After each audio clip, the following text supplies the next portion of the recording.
అందరికీ నమస్కారం. సితార్ ఎంటర్టైన్మెంట్స్ మన డాకు మహారాజ్ యొక్క విజయోత్సవ సభకు సెలబ్రేషన్స్కి విచ్చేసిన పాత్రికేయ సోదరులందరికీ, ప్రింట్ అండ్ ఎలక్ట్రానిక్ మీడియా వారికి నా హృదయపూర్వక కళాభివందనాలు తెలియజేసుకుంటున్నాను. అందరూ వాళ్ళ అనుభవాలు చెప్పారు. ఈ సినిమా మొదట కొబ్బరికాయ కుట్టిన దగ్గర నుంచి కూడా జరిగిన వింతల గురించి. నేను ఎప్పుడు నమ్మేది ఒక దైవాన్ని నమ్ముతాను, అది కూడా మనకి తోడవ్వాలి ఇప్పుడని. ఆ దైవం కనిపించిన దైవం అది వేరు వేరు రూపాల్లో ఉండొచ్చు. ఒక్కొక్కడు ఒక్కొక్క దేవుడిని ఆరాధిస్తారు. శివుడు కావచ్చు, వెంకటేశ్వర స్వామి కావచ్చు, విష్ణువు కావచ్చు, లేకపోతే రకరకాల వాళ్ళ వెలువెలుపులు. అలాగే తల్లిదండ్రులు, నా తల్లిదండ్రులు వాళ్ళ యొక్క ఆశీర్వాదం, అలాగే కళాంబ తల్లి యొక్క ఆశీర్వాదం, ఇవన్నీ కలగలిపితే ఒక డాకు మహారాజు. ముఖ్యంగా ఎన్నో సినిమాలు చేశాను. సరే, దాంట్లో వరుసగా ఇది 4వ సినిమా విజయం సాధించింది. మొదటి సినిమా ఏమో ఒక పరీక్ష, అఖండ చేసేటప్పుడు అదేమో కరెక్ట్గా కోవిడ్ రావడం. ఆ కోవిడ్ టైంలో సాధించే ధైర్యం చేసి సినిమాని విడుదల చేయడం, అఖండమైన విజయాన్ని సాధించడం అఖండ సినిమా. దాంతో అది సాధించడమే విజయం కాకుండా ఎన్నో ఇంకా ముందు తర్వాత ఎంతోమంది ధైర్యం చేసి సాధించి వస్తారు, జనం చూస్తారు సినిమాల్ని అన్న ఒక ధైర్యంతో వాళ్ళ సినిమాలన్నీ ఆ తర్వాత తెలుగే కాకుండా అన్ని భాషల సినిమాలు కూడా వాళ్ళ సినిమాలను ధైర్యంగా విడుదల చేయడం జరిగింది. ప్రతిదీ ఒక ఛాలెంజ్.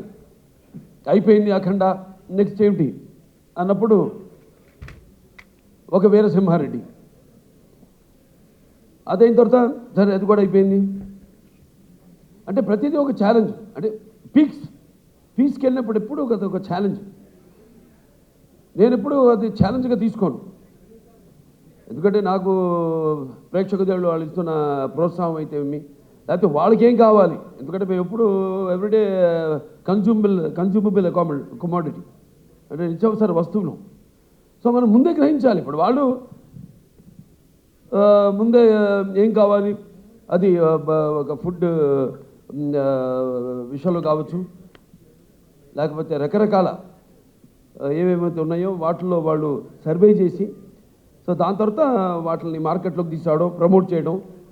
దాని తర్వాత అలాగే ఈ సినిమా కూడా, ఎందుకంటే ఈ సినిమా అనేది మనిషి ఒక ఈ దినచర్యల్లో అంటే సతమవుతూ అన్న పానీయాలు అనే అవసరాలతో పాటు ఈ సినిమాను కూడా ఎంచుకున్నాడు. కాబట్టి ఆ సినిమా ఎలా ఉండాలి, ప్రేక్షకులు ఎటువంటి సినిమాని మనం అందించాలి అన్నది ఆలోచించుకోవలసిన విషయం. ఇండస్ట్రీలో నిర్మాతలు అయితేనేమి, దర్శకులు అయితేనేమి, లేకపోతే మా నటీనటులు అయితేనేమి. అటువంటిది దాని తర్వాత ఒక నెలకొండ భగవంత్ కేసరి అదైంది. దాని తర్వాత ఏమిటి అన్నది స్టార్ట్ అయినప్పుడు ఈ డాకు మహారాజ్ సినిమా అంటే కథ నీటి గురించి. అది చాలా చిన్న సమస్య కావచ్చు ఇప్పుడు మనం అనుకోవడానికి, కానీ సినిమా ద్వారా దాన్ని ప్రజలు అది ముందు భవిష్యత్తులో ఎలా ఈ నీటి కోసమే ప్రజలు కొట్టుకు చేస్తారు అన్నది వాళ్ళ అవగాహన రేకెత్తించిన సినిమా మన డాకు మహారాజ్. టైటిల్ దగ్గర నుంచి కూడా ఒక ఛాలెంజ్. ఏం టైటిల్ పెట్టాలి ఈ సినిమాకి అంశం ఎంచుకున్నప్పుడు, ఈ ఒక నీటి సమస్యలు ఎంచుకున్నప్పుడు ఎన్నో సామాజిక మెసేజెస్, అంటే ప్రజలకి సినిమా కేవలం వినోదం కాదు, వాళ్ళ ఒక ఆలోచనని రేకెత్తించాలి అన్నది నా నాన్నగారి నుంచి కూడా నాకు వరకు అది వస్తున్న ఒక పరంపర. దాన్ని ఎలా మనం ఈ సినిమాలో దాని గురించి ఇవ్వాలి. నేను ఒక రాయలసీమ అంటే తక్కువ వర్షపాతం ఉన్న ప్రాంతం, దేశంలోనే 2 అతి తక్కువ వర్షపాతం ఉన్న ప్రాంతం. ఆ జిల్లాలో హిందూపురం ఎమ్మెల్యే నేను. ఆ ప్రాంతం యొక్క నీటి సమస్య అంతా తెలుసు. నాన్నగారి ఒక మానసిక పుత్రికలు, ఈ తెలుగు గంగ అయితేనేమి, హెచ్ఎన్ఎస్ఎస్ అయితేనేమి, లేకపోతే గాలేరు నగరి అయితేనేమి, ఇవన్నీ అయిన తర్వాత ఎలా మళ్ళీ మనం పూర్తి చేసాం. తెలుగుదేశం అధికారంలో ఉన్నప్పుడు ఎలా, నేను ఎమ్మెల్యేగా ఉన్నప్పుడు అంతా రాసి పెట్టింది. నేను ఎప్పుడు ఎలాగైతే అన్నారు ఫస్ట్ టైం ఏమైనా బుక్ చేయడానికి ఆవిడ షిరిడీలో ఉంది, ఎవరు మన శ్రద్ధా శ్రీనాథ్, అలాగే ఈవిడేమో తిరుపతిలో ఉంది ప్రజ్ఞా జైస్వాల్. అలాగే ఈ నీటి సమస్య కరెక్ట్గా నేను ఎమ్మెల్యే అయినప్పుడే అది పూర్తి కావడం, నేను నా హిందూపురానికి నేను నీళ్లు ఇవ్వగలగడం. సో ఇదంతా అదంతా కాకతాళీయంగా యాదృచ్ఛికంగా జరిగింది. ఇప్పుడు ఆ నీటి సమస్య గురించి సినిమా తీయాలి అని ఒక ఆలోచన వచ్చింది. దాన్ని ఎలా ప్రజెంట్ చేయాలి మనం అనుకున్నప్పుడు రాజస్థాన్ ఎక్కడైతే ఉంది, ఇక్కడ మన తెలుగు వాళ్ళు గొప్పతనం చాటుకుంటూ అక్కడ రాజస్థాన్లో కూడా మళ్ళీ మనం వాళ్ళు దుక్కుదున్ని నీరు పోసి నారు పెట్టి అలాగే కోత కోసి ఎలా చేయగలుగుతాం, అక్కడ కూడా మన ఒక ఇంజనీర్, ఒక సామాన్య ఇంజనీర్, ఒక తెలుగువాడు వెళ్ళి ఎలా చేయగలుగుతాడు. చేసాం మనం ఇక్కడ సృష్టికి ప్రతి సృష్టి చేసాం. ఎలాగైతే మన రాయలసీమ గురించి చెప్పాను, మన ఏది అవిభక్త ఆంధ్ర రాష్ట్రానికి 6 ముఖ్యమంత్రులు ఇచ్చింది రాయలసీమ అని. అది పెట్టుకుని మైండ్లో సమస్య చిన్నదే కావచ్చు, కానీ రాష్ట్రాలు వాళ్ళ నీళ్ళ కోసం కొట్టుకుంటున్నాయి. సరే, ఆ నేపథ్యంలో ఆ సినిమాని తీసుకోవడం, సెలెక్ట్ చేయడం, దాంట్లో పాత్రని ఎలా దాన్ని ఒక ఇంజనీర్ డాకుగా మారడం, అలా దాంతో మొదలయ్యాక సరే ఇక సినిమా గురించి ఈరోజు ఆ సినిమాని అఖండమైన విజయాన్ని మాకు అందించి ఇవాళ మా వెన్ను తట్టి ఇంకా మాకు ఎవరైతే మేము ఆకలితో ఉన్నామో ఒక సినిమా చేసి దాని ఒక ఫలితం కోసం రెయిన్బోల్డ్ కష్టపడి ఎలా ఉంటుంది ఆ సినిమా, దాని ఫలితం ఎలా ఉండబోతుంది అని ఎదురు చూస్తున్నామో, అటువంటి తరుణంలో ఇటువంటి అఖండమైన విజయాన్ని మాకు అందించినందుకు తెలుగు ప్రేక్షకులందరికీ నా హృదయపూర్వక కృతజ్ఞతాభివందనాలు తెలియజేసుకుంటున్నాను. ఇంకా ముఖ్యంగా ఈ సినిమాలో ముందు మా దర్శకుల గురించి చెప్పాలి. బాబీ గారి గురించి అంటే బుచ్చాలు ఎలా ఏటమూలుగా జారితే ఎంత అందంగా ఉంటాయి కనపడడానికి, అలా ఎంతో అందంగా ప్రతి నటుడి దగ్గర నుంచి కూడా హావభావాలను రాబట్టుకోగలిగాడు మా దర్శకుడు బాబీ. అలాగే బాబీ ఎలాంటి ఒక ప్రియుడిని ప్రేమించినట్టు నన్ను ప్రేమించేసి ఏది వదలకుండా ఎంతో సున్నితంగా ఎంతో నాలో అయిన నట విశ్వరూపాన్ని ఆవిష్కరింపజేసిన బాబీకి నా హృదయపూర్వక కృతజ్ఞతలు తెలియజేసుకుంటున్నాను. ఒక నమ్మకం, ఏదైనా ఒక నమ్మకం ఉంటాను. అంటే ఆయన చూడడానికి ఎంత స్టైలిష్గా ఉంటాడు ఆయన, అలాగే ఫస్ట్ హాఫ్లో కూడా నన్ను అంత స్టైలిష్గా చూపించాడు ఆయన బ్రహ్మాండంగా. ఇక ప్రతి చాలా ఎన్నో విషయాలు డిస్కస్ చేసి సినిమాలో మేము అనుకున్నవి తీసినవి కూడా కొన్ని ఉన్నాయి ఇంకా. కానీ సినిమా నిడువుని బట్టి ఎంత ఉండాలి సినిమా, అంతే. ఒక చిన్న పాయింట్ నాకు ఇప్పుడు అంటుంటారు, సినిమాని ప్రేమించకూడదు మనం, సినిమా తీయాలి అంతే. ప్రేమించామంటే ఇక మన కంట్రోల్లో ఉండదు సినిమా అన్నది, వెళ్ళిపోతుంది. 3 గంటలు కూడా దాటుతుంది సినిమా. అలా కాదు, చెప్పేదైతే చిన్న పాయింట్ మంచి సన్నివేశాలతో క్లుప్తంగా చేయగలిగితే ఇవ్వగలిగితే అది డెఫినెట్గా సక్సెస్ అవుతుంది ఆ సినిమా అన్నది. అలాగే బ్రహ్మాండంగా వాళ్ళ టీము అందరు కూడా బ్రహ్మాండంగా వర్క్ చేసి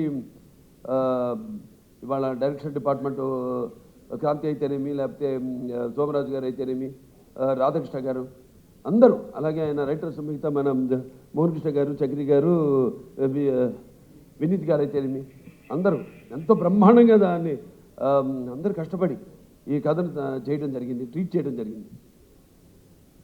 ఇక మా తమన్ గారి గురించి వేరే ప్రత్యేకంగా చెప్పక్కర్లేదు. అందరితో ఇంటి పేరు మార్చేశారు. ఇప్పుడు నందమూరి ఎస్ఎస్ తమన్ కాదు, నందమూరి తమన్ అని. కానీ నేనంటాను ఈరోజు నుంచి నందమూరి కూడా కాదు, ఎన్బికే తమన్ అని. అది బెటర్గా ఎన్బికే తమన్ అని నామకరణం చేస్తున్నాను. అలాగే ప్రతి ఒక్కళ్ళ గురించి చెప్పుకోవాలి సినిమాలో. మా రైటర్స్ అనంత శ్రీరామ్ గారు అయితేనేమి, అటు కాసర్ల శ్యామ్ గారు అయితేనేమి, సాహిత్యం అద్భుతమైన. ఇందాక అనంత శ్రీరామ్ గారు పాడుతుంటే నా కళ్ళల్లో నీళ్లు, అంటే చుక్క చుక్క పాట అద్భుతం. దాని తర్వాత చిన్ని చిన్ని అద్భుతం పాటలు. అలాగే మా కాసర్ల శ్యామ్ గారు అటు దబిడి దిబిడి మంచి మా సాంగ్, ఐటమ్ సాంగ్ అన్నది. ఎందుకంటే ఏదో ఒక అమ్మాయి వచ్చి డాన్స్ చేసి వెళ్ళిపోవడం కాదు కదా, అమ్మాయి కూడా ఒక పాత్ర ఉంది ఆ సినిమాలో, ఓరేశ్వర ఒకటేలాగా. సో అద్భుతంగా ఆ పాట, దాని తర్వాత సర్కార్ పాట ఎంతో అద్భుతంగా అన్నీ కుదిరినాయి ఈ సినిమాకి. ఇక మా హీరోయిన్లు నా ప్రజ్ఞ జైస్వాల్, అఖండ నుంచి ఈ యొక్క జర్నీ, అందులో కూడా ఎంతో అద్భుతమైన పర్ఫార్మెన్సు, గ్లామరు పర్ఫార్మెన్సు కలగలిపి ఎంతో అద్భుతంగా ఆవిడ రెండింటిని తమ పాళ్ళల్లో కనిపించడం జరిగింది. మళ్ళీ తిరిగి మా కాంబినేషన్లో మళ్ళీ ఇది రెండో సినిమా ఈ యొక్క డాకు మహారాజ్. ఈ చిత్రం కూడా విజయం కావడం తప్పకుండా ఎంతో అందం ప్లస్ టాలెంట్ రెండు కలగలిపిన మరొక ఆర్టిస్టు మన శ్రద్ధా శ్రీనాథ్. ఎంతో ముందు మాట్లాడినప్పుడు కూడా బాబీ గారు చెప్పారు, ఎంతో సెలెక్టివ్. తను కూడా చెప్పింది. నేను అంటాను, ఆర్టిస్ట్ అన్నది ఎప్పుడు, ఆర్టిస్ట్ అన్న వాడు ఎప్పుడు కనిపిస్తూ ఉండాలి, ఎప్పుడు should be always in the focus.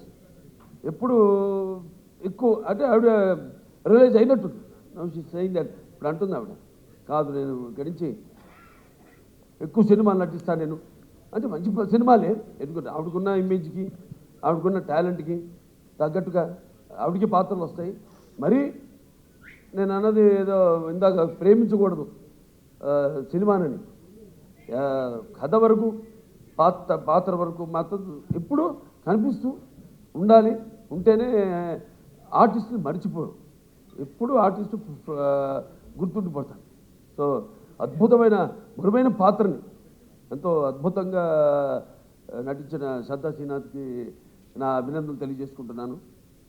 ఇంకా మా చాలామంది ఫైట్ మాస్టర్ వెంకట్ మాస్టర్ గారు, అలాగే మా కెమెరామెన్ విజయ్ కార్తిక్ గారు, ఇక మా డాన్స్ మాస్టర్ శేఖర్ మాస్టర్ గారు అయితేనేమి, శివా మాస్టర్ గారు అయితేనేమి, అందరూ ఎంతో అద్భుతంగా వాళ్ళకి అప్పచెప్పిన వాళ్ళ పనులను ఎంతో 100కి 100 పాళ్ళు న్యాయం చేసి ఈ సినిమాలో ఏదైతే మా నిర్మాత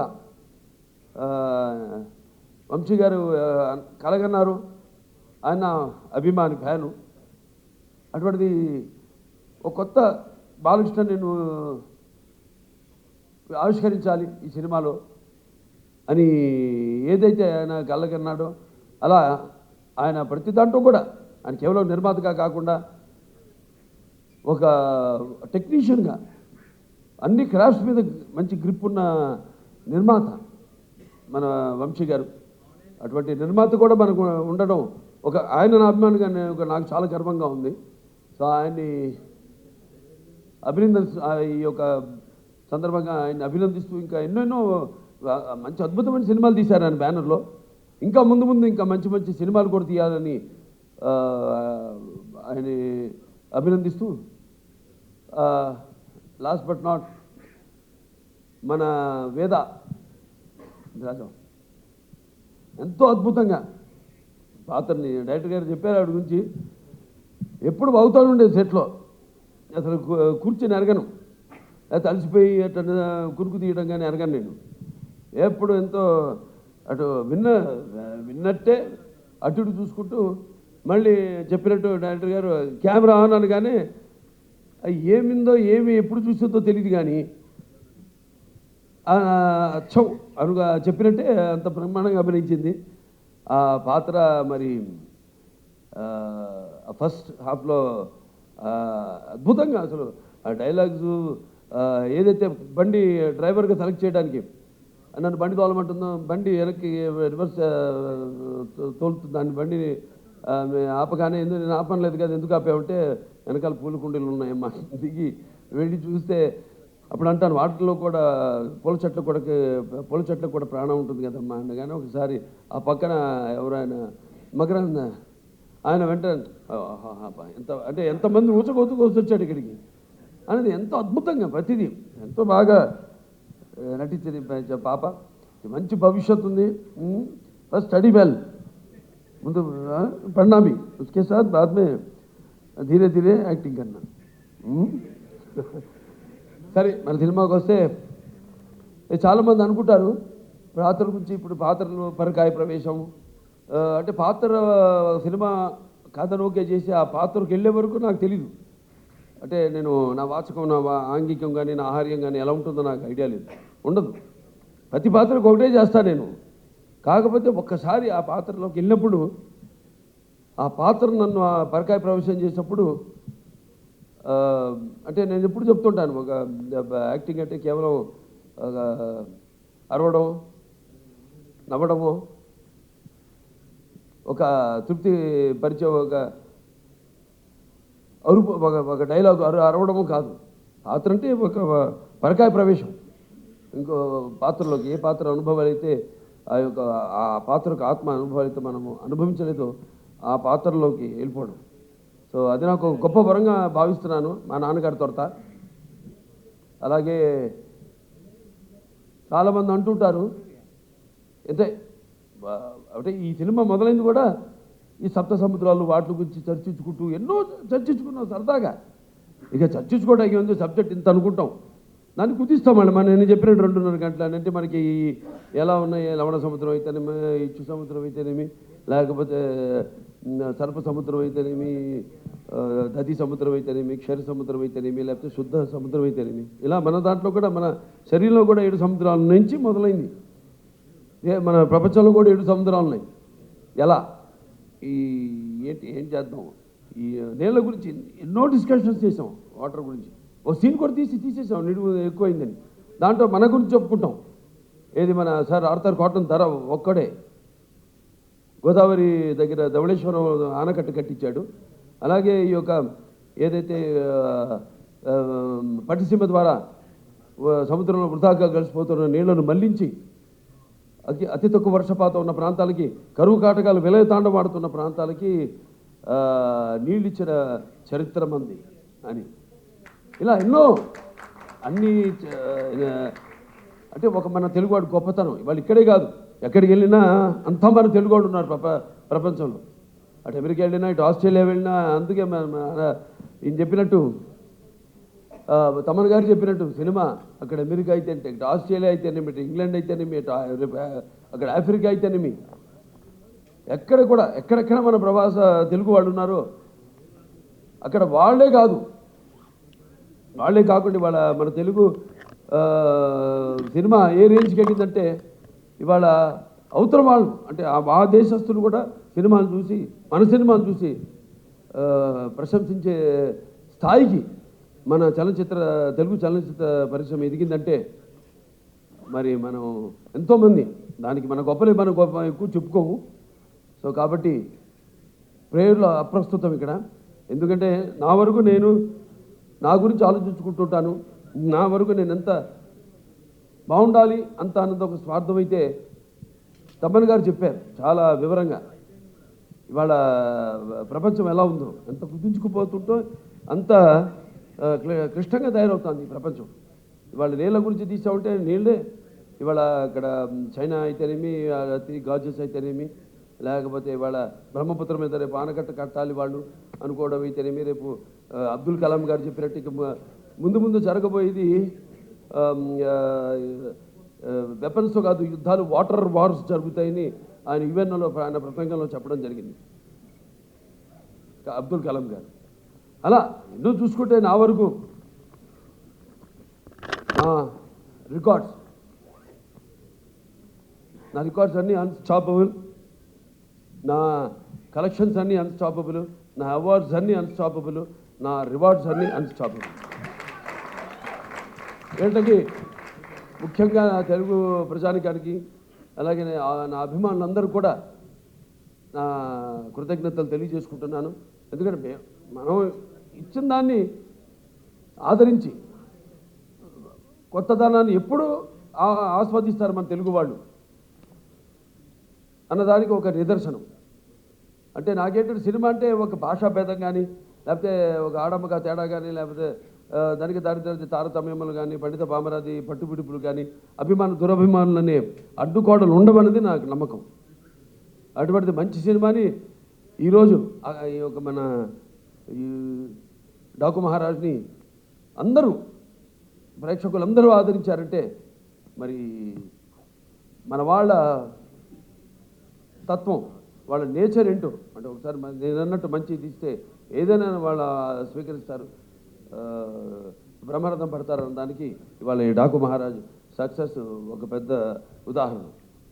సో వాళ్ళందరూ కూడా నా తెలుగు ప్రేక్షక దేవుళ్లకు అభిమానులకు అందరికీ నా కృతజ్ఞతలు తెలియజేసుకుంటూ, అలాగే ఈ సినిమా ఒక సక్సెస్ ఫంక్షన్ అనంతపూర్లో చేద్దామని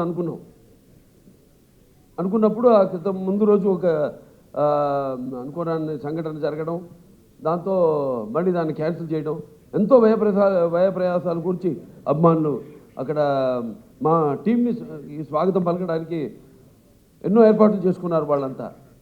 అటువంటిది క్యాన్సిల్ అయింది, వెళ్ళలేకపోయాం.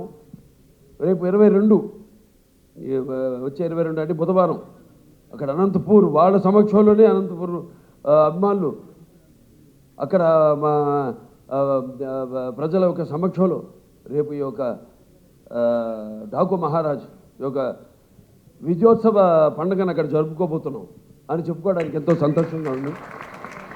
సో చాలా మరొకసారి అందరికీ నా ధన్యవాదాలు తెలియజేసుకుంటున్నాను. ఇక ముఖ్యంగా పాత్రికేయ సోదరులందరికీ, ప్రింట్ అండ్ ఎలక్ట్రానిక్ మీడియా వారందరూ కూడా ఒక మంచి సినిమాని ఇచ్చినందుకు మంచి రివ్యూస్ ఇచ్చి దాన్ని ప్రచారకర్తలుగా ఇప్పుడు ఏదైనా ఉంటుంది, ఒక ప్రభుత్వం ఒకటి అనుకుంటే దాన్ని మరి ప్రజల్లోకి తీసుకెళ్లేది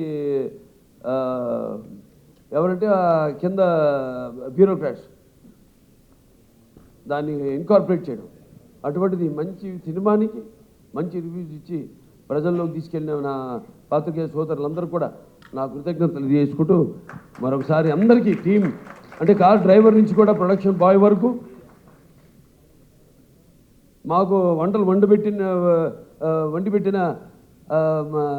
వంటవాడి దగ్గర నుంచి కూడా ప్రతి ఒక్కరికి పేరు పేరున నా కృతజ్ఞతలు తెలియజేసుకుంటూ నేను సెలవు తీసుకుంటాను.